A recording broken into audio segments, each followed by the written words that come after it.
Good afternoon. Welcome to PowerMizzou Live, the show whose only goal is to have a better broadcast than ESPN Plus had from Mizzou, Wichita State last night. If we can manage to stay on the air for about 30 straight minutes, then we've won that battle. Jarod Hamilton here with me, Gabe DeArmond. We do actually have one other goal, and that goal is, hey, we want to save you guys money and make you happy. So we do that with James Carlton State Farm Insurance. Everybody here either has insurance or you very quickly need to get insurance because you are required to do so. Everyone here also, we think, probably cheers for Missouri. If you're not a Missouri fan and you just stumbled upon our little YouTube production here, hey, we appreciate having you here. You might want to tune out for the next 20 seconds or so. But college sports, the hot button issue right now is name, image, and likeness. I think we're going to talk about that a little bit over the next 30 minutes or so. The economy, the hot button issue, inflation right now. Well, here's an opportunity to see about saving money on something the state requires you to have. That's insurance on your car, and that your lender requires you to have on your house. So, by the way, just a quote from James Carlton's office: "We'll get you a donation on your behalf to Every True Tiger Foundation, which is one of Mizzou's NIL initiatives. If you like to save money and you want to help out your favorite college program and have Missouri as competitive as possible in the SEC, give James's office a call at 314-961-4800 or get a quote online at carltoninsurance.net, and he will donate $20 again on your behalf to that NIL initiative. If your insurance costs a leg and an arm, call James Carlton State Farm. Jarod, what's going on, man? How's Wednesday? Oh, it's good. Got second batch of report cards coming from the defense. That'll come out tomorrow. As y'all can see, I got another haircut. I'm feeling different again. But no, everything's going well. I'm just trying to keep a track of all the transfer news as it comes out and bowl stuff and all that stuff we got going these next few days. Well, congratulations to you for people still being able to tell if you get a haircut, because like nobody can really tell if I get a haircut. So people can tell if I shave, but that's about it. So appreciate you guys being here. That includes Jarod, who is offering $5 for Jarod to not enter the transfer portal in return for his sophomore season. I'm already locked in. I'm locked in. But I'll say this: if you do enter the transfer portal, I will not be assisting in making you a graphic. You can tweet out that you're leaving, but I just won't make a graphic for you to do it. No. I'm locked in. We appreciate that, Jarod. Thank you. Yeah, for sure. And if you guys are here, feel free, comments, questions, anything you got. Look, there's a lot of stuff going on. It's the next 3 weeks are going to be nuts. We're going to talk about that. But if you've got specific questions or things you want to talk about, put them there in the comment queue, and we will certainly get to them as the show goes along. Appreciate you guys who are here joining us live on a Wednesday afternoon. So let's kind of start by going backwards, and then we'll just work chronologically. Missouri beats Arkansas, finishes 6-6, and that makes the season what? Saved, I guess. Fine. I mean, I went with fine. Like, we're back to where everybody thought was, what it was going to be in the beginning, kind of like maybe 7-5 that we thought that was like their on their floor, but we're around where we thought we were going to be. It's just the way the games they lost was obviously different for many reasons. And some of the games we kind of expect, okay, you beat Auburn, probably be more competitive versus Kansas State. We don't expect you to only put up 17 points versus Vandy. Mm-hmm. It was a weird season, but the result is kind of what we believe to be, 4 months ago. And probably what it should be. Like, you can make the argument they were 2 plays from 8-4, but you can make the argument they were 2 plays from 4-8. So 6-6 feels right. It feels like about what this team should be. I know you're in the middle of, like you said, doing grades. I mean, without breaking it down by position, if we just go, okay, offense, defense, special teams, like, where would you fall on the offense? Like an overall grade for the offense this year? D+, C-. Yeah, I'd be kind of right in that same range. I mean, tight ends, it just It just you didn't get that production from them last year. If you guys seen the grades, like you would think, all right, maybe they're not receiving tight ends, they're blocking tight ends. And you check the numbers, and it's just like they're not blocking tight ends for sure. Obviously, the offensive line struggled. Brady Cook had a very much up and down season. The running backs were okay for what you got, but you think, put it like this: Raheem Sanders had like 1,400 yards. I think if you combine Cook, Pete, and Schrader, like he's either just eclipsing that or he's really close by himself. And then the wide receivers obviously did well, but when you add all that up, it sounds like a C- D+ to me. Yeah, definitely below average offensively. Defensively, like my first inclination is to say like A++++ because I watched last year. I know what they did last year. But like you didn't have to sit through 12 games with that defense, so you can maybe be a little more objective in just grading this defense off what it did this year. I mean, is that still an A defensive effort this year, you think? It'd be really hard for me to, on a whole scale, get to like lower than an A- if we're just grading the whole defense, especially when I add in the coaching with it. I mean, what was the game? I mean, they gave up 27 to Arkansas, and like Right. you can say whatever you want to say about that, but that team was 8th in offense, scoring offense or something like that. And then the other one, I'm getting the numbers mixed up. Total offense, they were 19th or whatever. So that's a high power offense. The Tennessee one is obviously a dud. That's where, Yeah. that could play into it. But besides that, I mean, they were the team. They were the team. The 6 wins were them for the most part. They did enough for this to be an 8-4 season defensively, or maybe even better than that. Season. Yeah. Yeah. Special teams, I don't know, man. Like, there were some issues. Yeah, Jedi of Chicago says that's a B. C-, D+. And I'm gonna tell you what, like Mevis and his career high in misses, he had that through like 6 or 7 games. He already had 4 or 5. He'd never had more than, I want to say, 3 in a season. Mm-hmm. So you got that. You've got the special teams gaffes on the kickoff coverage, whether it was a couple kicks that went out of bounds, whether it was that play versus Vanderbilt where everybody just looked at the ball and was just like, oh, what's going on? And Vandy recovered it. You had the punt coverage. And even in the games where they won, you could see a lot of times Drink, like, you get to special teams and he's just like, it's not where it needs to be. It's not where it needs to be. Didn't they give up a couple of fake punts for first downs too? We got fake during punts. The course of the season. You got fake punts. You got the punt where Jack Stonehouse dropped it and tried to go versus, I think, Kentucky. Right. You had the punt return for a touchdown versus Kansas State, and you had, I want to say there was maybe a punt return versus Florida that set them up, or Auburn or something that set them up in field goal range. So it was one of those 2 games. Yeah, I'd say C-, somewhere in that range would probably be fair. I mean, Luther Burden starting out hot with a punt return for a touchdown helped out a little bit, but overall the return games just kind of were there. They weren't bad, but they weren't good. So overall it just like, this is the second straight season where I just kind of finish it and go, yeah, I don't know what happened.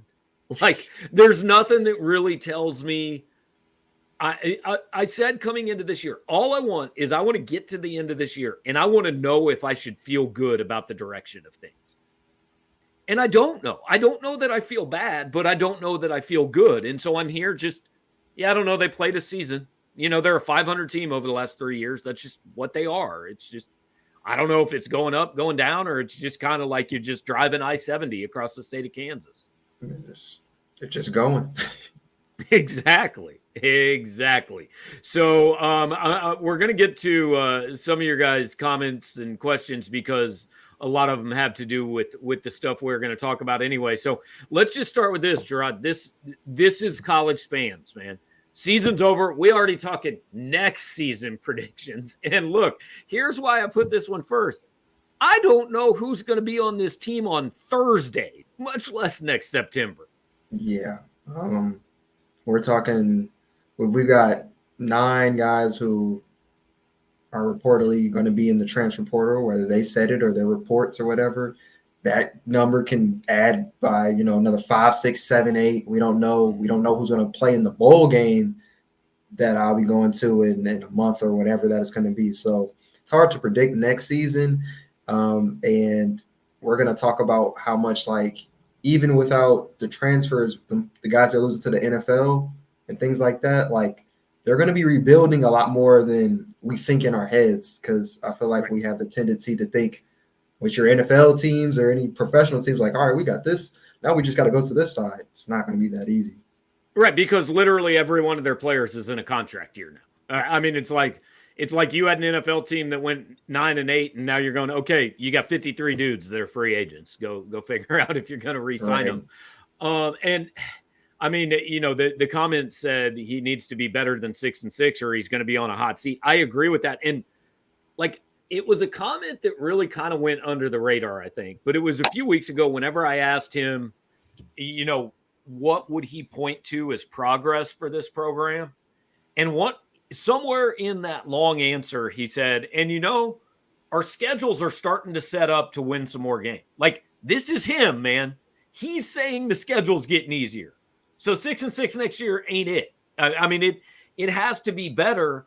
I don't know what I would predict, because I don't know what Missouri's roster is going to look like, and I don't know what anybody's roster they play is going to look like.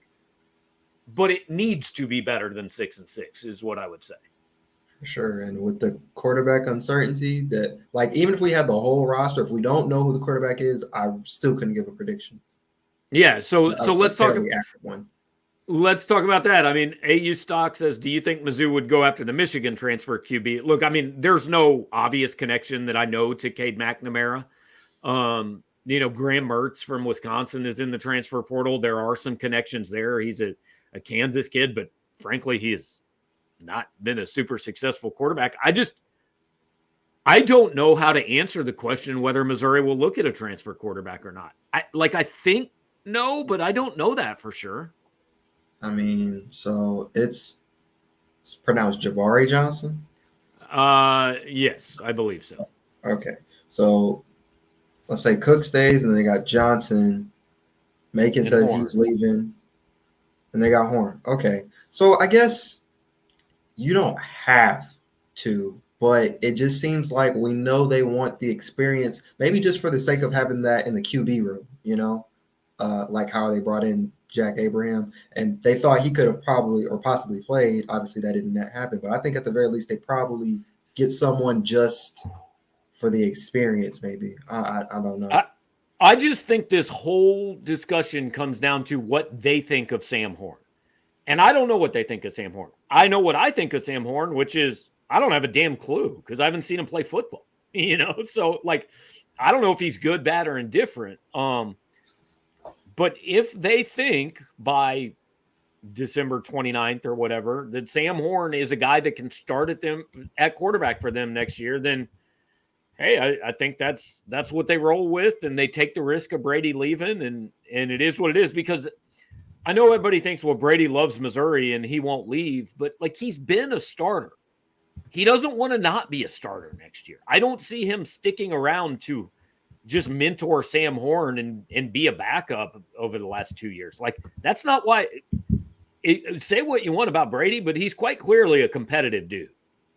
Very much so. And he said, I think it was after the Arkansas game, how much he loves the school, the coaches, and everything. And I believe him. But again, like you said, he's competitive, and like he's at the end of his first year starting. Like, I know he's probably thinking, well, I know where I went wrong. I know what I can do better.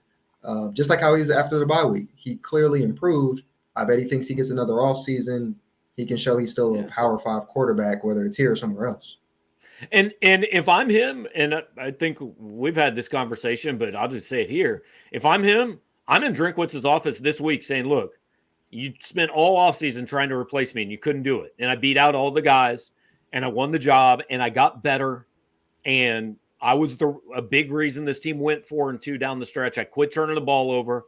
I'm going to work hard. I'm going to do it again. I want to be named your starting quarterback. And if the coach won't do that, I don't know. Then we'll see what happens. I see, Gabe. I like that. Yeah, tell Brady to play a little bit of hardball. That makes sense. I would if I was him. Yeah. Okay. Yeah. I definitely get it.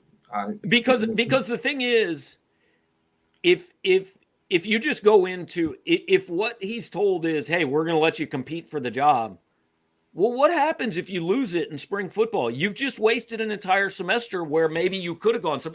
This is like I said about Tyler Macon. The shock to me was not that he transferred this week; it was that he didn't transfer before the year. Like, I thought he would transfer after last season, and if he had, he might have had a whole nother year in a system somewhere to set himself up to be a starting quarterback. So that's why I'm saying, if Brady doesn't know he's the starter next year, look, man, his loyalty has to be to him, not to Missouri. Definitely.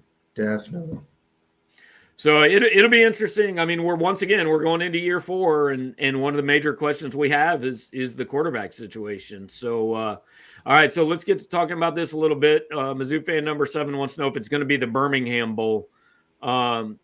So here's kind of, and this stuff changes every day, and it could change. If LSU beats Georgia this weekend, this all changes because LSU goes to the New Year 6, and then everybody moves up a spot. My indication is that Missouri likes the Vegas Bowl, but I'm not real sure the Vegas Bowl likes Missouri. The Liberty Bowl, you're starting to hear a little bit more Arkansas in the Liberty Bowl, whether that's – I don't think the Liberty Bowl is something Missouri loves anyway. Same time as the Kentucky basketball game. They were just there 4 years ago. Opponent could be Kansas, which I don't think is ideal. So I don't know whether the Liberty Bowl doesn't like Missouri, Missouri doesn't like the Liberty Bowl, whatever. So I think it's starting to look kind of Texas Bowl versus like Baylor, Texas Tech, or OU, or maybe Birmingham.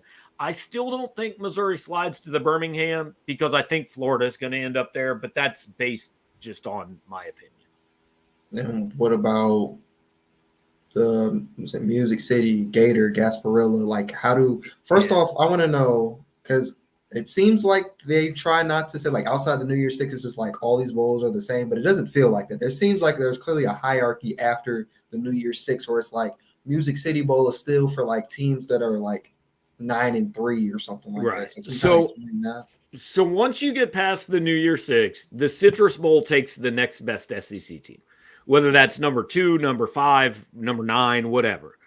After the New Year's 6, the Citrus Bowl gets the first pick. So my assumption is that Tennessee, Alabama, and Georgia are in the New Year's 6 or the playoff. LSU is going to go to the Citrus Bowl. Then you've got the Vegas, the Music City, the ReliaQuest, which used to be the Outback, the Gator, the Texas, and the Liberty. You got those 6 bowls, which are all what the SEC says is we work with the teams and the bowls to place everybody. They say there's no pecking order. I mean, they just say these 6 games we're filling with 6 teams. Well, there are 7 teams to fill those 6 if LSU slides down to the Citrus Bowl. The Birmingham Bowl is behind them. So if you go to Birmingham, that's the last pick. There's no disputing that. But like picks 1 through 6 theoretically are kind of even. I've heard Vegas wants a team that's won more games. I've heard Ole Miss likely to Vegas. South Carolina generally tends to get one of the Florida Bowls, whether that's the Gator Bowl or the Outback. I think Mississippi State's going to probably get the other one. So really what you're coming down to is Music City, Texas, and Liberty, and you've got Arkansas, Kentucky, Missouri, and Florida. I haven't looked at who's been to the Music City Bowl lately and who hasn't. Missouri was supposed to go to the Music City Bowl the year they COVIDed out against Iowa. So it's possible Missouri could go to Nashville. I think I've seen the Texas Bowl projected some, seen the Liberty Bowl projected a little. But if they're that team that's left out like they were last year, then they're going to go to Birmingham. But if they're left out in this league for a second year in a row, if I'm Desiree Reed-Francois, like I'm just taking the press conference to publicly bitch and say the SEC hasn't taken care of us 2 years in a row. I mean, even if she did that, what does that do, though? It makes the fans feel like she's standing up for them. Because last year you had 12 bowl spots and Missouri was the 13th team. So that's fine. Like, no complaints. You were 6-6 last year. You didn't deserve a lot better than you got. It's fine. But this league prides itself on everybody's equal and nobody's more important than anybody else, and we all love each other and we all chant SEC at the end of games. So if that's the case, you don't screw the same team 2 years in a row. That's my opinion. You know, I don't know if it's going to happen, but that's kind of my opinion on how it should go. Let's see. Okay. Dave is asking, do we know anything about how good Bensi Polgar is without any new transfers? How improved is the O-line with Foster, Delgado, Polgar, EJ, and Armand? I mean, I think, look, again, like Javon Foster didn't walk on senior day, but he also hasn't said he's coming back. Same as Xavier Delgado. You know, EJ, like, when did he tear up his knee, Jarod? What game was that? Or have whatever injury he had? I don't know what it was, I guess. It was a lower leg injury. That was Kentucky. Versus Kentucky. Okay, so is he ready for the beginning of next year? Yeah, probably. I don't know if he's ready for spring football. We don't know what the injury is. You know, can Connor Tollison get better? We think Kyron White's coming back, but I think they have to at least go out and get a couple transfer offensive linemen. Definitely. Like, that. If for nothing else than competition. Yeah, it's got to be at the top. And real quick, somebody asked about Polgar. I'm pulling up PFF from last year. Vince Polgar, I know he's really good at one and he's bad at the other. Okay. So I'm looking up right now. Just a second. I mean, like, he might be an improvement over this year, but like, I don't think you're plugging in an all SEC center. No, you're not. You're not doing any of the sort. All right. Eric Case is asking if Mevis is able to return to his freshman sophomore form and make a few more kicks. Will he be on an NFL roster after next season? He will be. And like, I'm not sure it's impossible that he's on an NFL roster after this season. Like, again, I hate to keep saying the same thing, but we don't know if any of these dudes are coming back. We are really confused. Real quick on the Vince Polgar thing, I found it 68.8 pass blocking, 44.3 or something run blocking. So it's really one-sided. Like you said, he's not going to be an all SEC guy, but he's probably going to be an improvement over Tollison. Probably a lot less penalties too. Yeah. So Kyle asks really the important question here. Will Mizzou's bowl roster basically be the equivalent of a glorified spring game? I mean, yes, sir. Like, it's definitely possible. I mean, so look, we already know Martez Manuel isn't playing. Isaiah McGuire's announcement didn't say he was skipping the bowl game, but I assume he's skipping the bowl game. And he's got the Senior Bowl. Like, I think he's focused, and it should be, especially if you just separated your shoulder. Get healthy. Yeah. Jelani Williams isn't going to play the bowl game. He said he's transferring. And I want to be clear again. The message to this team has been, if you're going in the transfer portal, you ain't playing the bowl game. You know, so Jelani Williams not playing the bowl game. Dominic Lovett not playing the bowl game. All these other guys that have entered the portal not playing the bowl game. But Trajan Jeffcoat, look, we don't know what he's doing. There's no guarantee he's playing. Darius Robinson, we don't know what he's doing. Tyron Hopper, we don't know what he's doing. KD, Ennis. Joseph Charleston healthy? Like, literally, there's not one guy other than Chad Bailey. I was about to say that's who I can tell you today, I am pretty sure is starting the bowl game on defense. Charleston? Probably Christian Williams. I don't know. Charleston was hurt last week. I don't know. So like that's that's about it. Christian Williams and Chad Bailey are probably like playing spades. Right, on offense, like, look, I'm pretty confident Brady Cook's going to be there. Cody Schrader's going to be there. Luther's going to be there. Tyler Stevens will be there. Toski, and if Barrett is back, I assume they'd want to play. So most of the offense will be there, but again, we don't know what Javon Foster's doing. What? The line. Or Delgado. Delgado's one of those who, we don't know about if he's same situation. Like he's got a COVID year, but he could easily transfer somewhere else for his last year. We don't know. So it's not I mean, if there's 22 starters, like, I don't know, Missouri could easily be missing 7 or 8 of them. We already know they're going to miss 3. And I anticipate there's at least 2 or 3 more. I'd be surprised if it's not at least 2 or 3 more. Yeah, I don't think the bleeding is stopping right now. Right now. Yeah. And again, David Carnell asks, what do you think will be the highlights looking forward to next year? I feel like I'm just saying the same thing to every question. I don't know, man. I don't know who's going to be on this team. I mean, Luther Burden in the slot. That's a highlight for next year, right? So Luther, Dalen. I mean, I was looking at Dalen's stats. I think he leads the team in as far as like he has the most interceptions, I believe, and he has the most fumble recoveries, and it's like at 5 or 6, and you know the spot snaps. So he's a player to look forward to. Then after that, it's a lot of just imagination. What you guys want to think about the spring ball?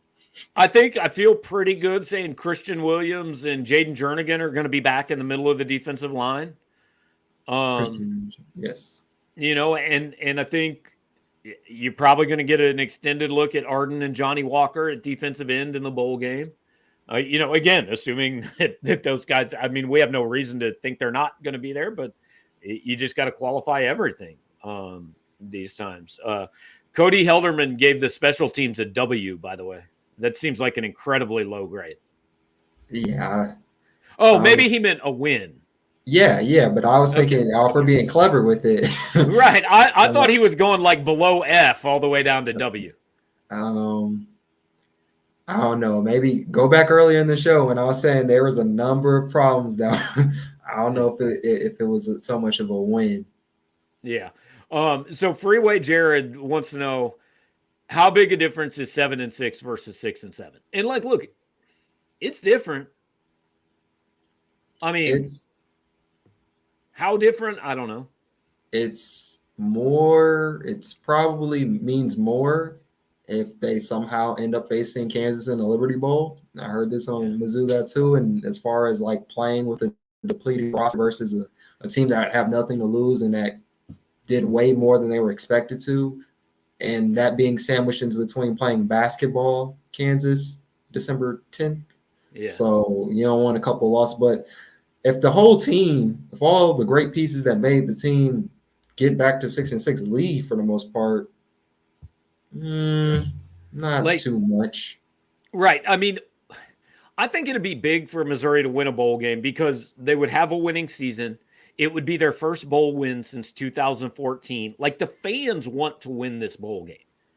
The disconnect here and what's hard about being a fan of college sports in this current era is it's important to the fans, but everything they do shows it's not important to the players or to the coaches. I mean, like, Tyler Beatty was basically told don't play last year. Plenty of guys opted out. They had a JV roster against Army, and it looks like they're going to have another one. Again, if the message, if everything I'm hearing is true and the message to the team has been, hey, if you're not playing the bowl game, leave. Well, then, I mean, I don't know. Why not hang on to those guys for a couple of weeks and try to win one more game? You know, I mean, I get it on one hand, but the fans really want to win this game, and they're putting their time and their money into maybe going to this game or watching this game on TV, and everything the program is doing is telling them we don't really care if we win. I think it feels like if they get to the bowl and they win, they'll say, you know, we've done everything It mattered. and part of that would be true. But then if they lose, it's kind of like, well, I mean, we lost everybody and we were just trying to get to 6-6. The real prize was the Battle Line Trophy, all that stuff. Right. Yeah, they'll whatever happens in the bowl game, they'll spin it to that's the important part. If they win, winning a bowl game is huge. If they lose, bowl games don't matter at all. You know, so Jarod points out that Boise State transfer Hank Bachmeyer is in the portal. I don't know how long he's been at Boise and if he has connections to Hamden and Eli or not. It's been a little bit since those guys were there. I'd have to look it up. Again, we just don't really know what's going to go on. All right, this is my favorite question. How many fake snaps on 4th and 1 does Jabari Johnson take next season? I don't know, but I too will say that I very much dislike the fake snaps. There was a number of plays that I had where I was just like, I'm gonna bang my head into a table if I see this again, and it just kept coming. So, two things. First of all, I felt like the most apropos thing about this season was that when they finally ran that play, it was there, but then they dropped the pitch. But here's my real question about it. So, you can play in 4 games in red shirt, right?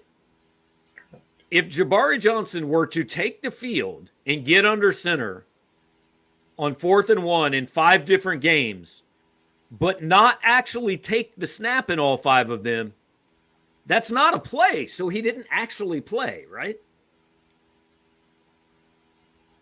Oh, Gabe, if you don't snap the ball, it doesn't count. It doesn't. But at the same time, I'm the type that says if it even seems like people can be like, this and that, no, it's a no-go. I think I'm right that it wouldn't count. I agree, but I don't want to take any chances. Right. I'll say this: if there's a question of are you burning a guy's red shirt to be a decoy on 4th and 1 play, something has gone horrifically wrong. Terrible. Dave wants to know which played a bigger part in Cook's improved play: his own improvement, play calling that fits the skill set, or better play from the rest of the team. It's a mix of all of that.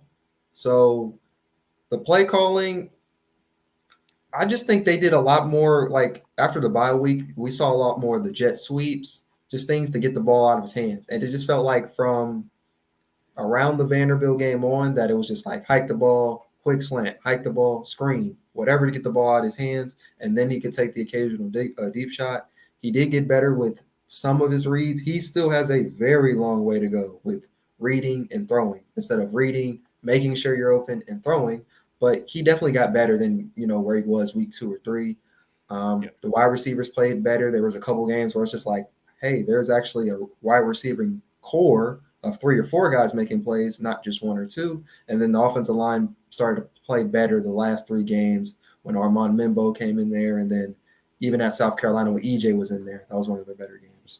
I thought the biggest difference was they leaned into his running ability the last 4 or 5 weeks of the season, and that opened up some other things. So if you're assigning like order of importance, so with us potentially losing so many running backs to the portal, do you think they go after Arlen Harris, even though he's unproven? I don't know if they'll go after him specifically. I think they need a running back. So here's what I think they look at in the portal. Tell me where you might disagree. I think they need a running back. I think they need a receiver. I think they need a tight end. I think they need 2 offensive linemen. I think they need 1, maybe 2 cornerbacks. And I think they need as many defensive ends as they can sign. Like, however many that is. 2, 4, 5. Because, like, right now it's Johnny Walker and Arden Walker, and that's it. Assuming Jeffcoat's not coming back. Was this, the list you just said, was that in order to, like, of importance for you? No, I was just kind of going offense to defense. Okay, if we're just saying what we think, and if Mevis goes, obviously they're gonna need a kicker. They got a freshman kicker coming in though. Oh, okay. So for what you said, that's about right. You said cornerbacks or defensive backs. I said corners. Okay, because I'm assuming at this time that Jalen Carlisle is coming back. Okay, that's what I was getting to. Okay. If Carlisle and Charleston are still intact, you may be good. They may still bring in another safety because they did a lot of 4 safety work, though, with Carnell, Martez, and then Charleston and Carlisle. So they still may bring in another one because they like to do that a lot. So I wouldn't be surprised if you add a safety to that. But for the most part, I like your list. And then the only wild card is quarterback and what they do there. And I don't know that they need one. We don't know what's going to happen. All right. Jay White wants to know if any team's going to lose so many players at a position they have to forfeit their bowl game. Like, we've talked about that during the year. Like, what happens if one team has like a wide receiver go pro and 5 other wide receivers transfer? Like, I think the bowl game probably just says, I don't care, put a running back out there. I was about to say either put a running back or you guys are going to be running, that full house set the entire game. I don't know. Right. Yeah. We'll do that. We'll do that Lynn Bowden at quarterback look that Kentucky did for a full season a few years ago. Jarod, the whole show's just trying to push you into the transfer portal, man. So I don't know. I think that's a compliment to you, but I think they're trying to really get me to have Well, to I go see, hire I another see, person. I see. Great. So I'm gonna take that. I'm gonna take it and run. I appreciate that, Katie.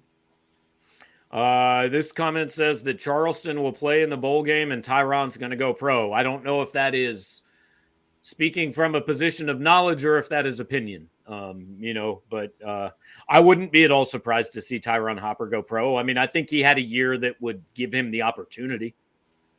Yeah, by far his best year, and for a couple other guys, like I guess you guys will be happy with Christian Williams. I mean, he came from Oregon, and he had a career year this year, and 6.5 tackles for loss, 26 tackles. I think it was like 3.5 sacks, something like that. Being a defensive tackle and doing that is more impressive than you may think when you just read stats. I mean, he was great the first half of the season. He was all over the place for sure. Eric says, even though Blake Baker just signed an extension, are there any rumblings of a group of 5 school possibly nabbing him as the head coach? I haven't really seen any yet. Like when the USF job came open, I said I thought maybe he would make some sense there. I think Missouri may have dodged a bullet when I don't know what happened, but when Georgia Tech and Willie Fritz, when that deal fell apart, like had Tulane come open, I could have seen that be a place that might make a call on Blake Baker. Yeah, obviously that was his alma mater. That's where I think that's right. I know there's been to a lot of schools, but I want to say he played. That's where he played linebacker at Tulane. Yeah. AU Stock says, does bowl eligibility automatically extend Drinkwitz's contract another year? No, what extended his contract another year is the extension. So like all those things are gone. No more automatic extensions. Let's see. Noah says, how do you think another 6-6 season would impact recruiting in the next year or two? I hate to be the cynical guy, but you know what is impacting recruiting? How much money you got? What can I get in NIL? I think that's the main one. Winning does not have an impact, but it's not like how it was for Alabama for so many years, where it's just like, now I'm solely going to Alabama because I'm in a championship and everything. Like if you got the money, if you're Texas, you got the money to spend, you're the leader in the clubhouse. Yeah. Man at Arms wants to know whatever happened to Ian Matthews. I mean, he just got stuck behind a whole bunch of transfers this year. Like I would assume he's a guy that you expect to be in the rotation next year, but he was not in the rotation this year. JB wants to know how to grow a beard like mine. Here's the secret, man. All the hair that used to be up here, you just make it move down here, and then you are set. And you are going to look, you're going to look exactly like this. So I don't know if that's good or bad. I don't know, man. Anything else that you can think of that like we should be talking about that we're not talking about? Because I think this show might be a basketball show a little bit for the next week or two, just depending on everything that happens. So you might get the day off, but you might have to get some shots in now if you want to get some shots in. Oh man. No, not that I can think. We've talked about transfers, what we can expect next year, the bowl games. I can't think of nothing really. Yeah. JB strives to look like me when he grows up. Brother, I got to say, man, you need better goals. That's really all there is to it. I appreciate it, but you need better goals. So, hey, appreciate all you guys hanging out with us. And this is, I don't know, man, these next 3 weeks are going to be ridiculous. Things are going to change every day. You're going to need to just kind of stay tuned to our message board. We'll update some of it on the front page, but the message board is going to be the place where all of it happens. We'll do some of these shows. I mean, we haven't scheduled every Wednesday, but look, if something big happens, if Missouri has 3 starters into the transfer portal or something, we'll jump on here and talk about it. We might do kind of an impromptu show, just depending on what goes on the next 3 weeks. But appreciate you guys hanging out here today and all year. Hit the like button, the subscribe button, do all those things. If you're listening on the podcast, say some good things, leave us a good review. And most importantly of all, again, we've talked so much about NIL here, and like we literally are giving you guys a way to be a part of this. And more specifically, James Carlton State Farm Insurance has given you a chance to be a part of it. You want Missouri to be good. You want the best players at Missouri. You don't have to like it, but you got to admit that NIL is a part of it. And so what you can do is you can get in touch with our sponsor, James Carlton State Farm. And if you get a quote from him, either on the phone at 314-961-4800 or online at carltoninsurance.net, he is going to donate $20 on your behalf to Every True Tiger Foundation, which is one of Mizzou's NIL initiatives, collectives, use whatever words you want. But this is important to James. Like, he really stressed when he started sponsoring these shows that's the message he wanted out there, that, hey, this is a way for you all to help Missouri. And look, you need insurance anyway, so get in touch with them. Again, 314-961-4800, carltoninsurance.net. If your insurance costs a leg and an arm, call James Carlton State Farm. We've got bowl announcement Sunday, and let's just be honest, God knows what between now and then. So stay tuned. We'll keep you updated. Praying for not the Music City Bowl, personally. All right, there you go, guys. Thanks for joining us. We'll talk to you.